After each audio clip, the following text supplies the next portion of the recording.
When I meet with couples for financial planning, sometimes the most difficult question for couples to answer is, what does retirement look like?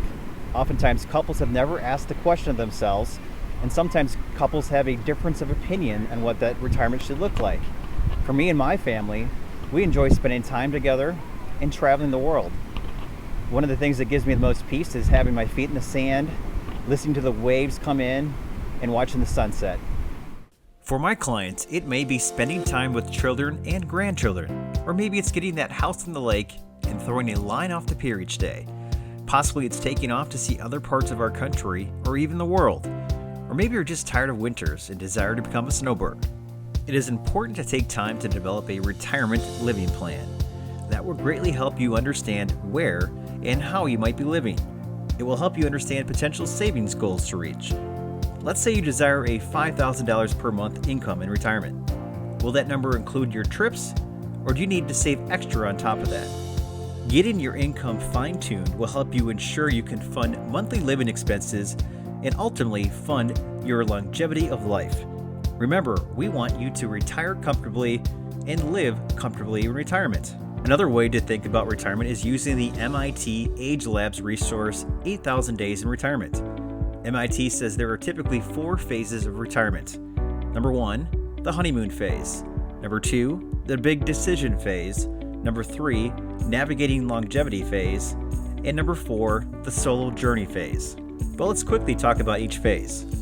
The honeymoon phase. The transition into retirement can be slower rather than a clean break. Maybe you start to cut down working hours to part-time, or maybe you stay on with your company as a consultant. In this phase, you may be anxious about your new lifestyle. Maybe your friends are still working.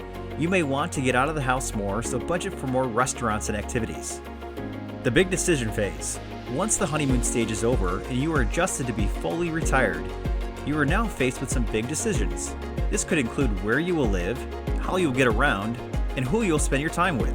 Do you downsize your home or move to a one-level property? Are you considering moving to a warmer climate or near family? Instead of thinking about work, your thoughts are on travel or hobbies, and maybe even spending your time giving back. Will you continue to drive?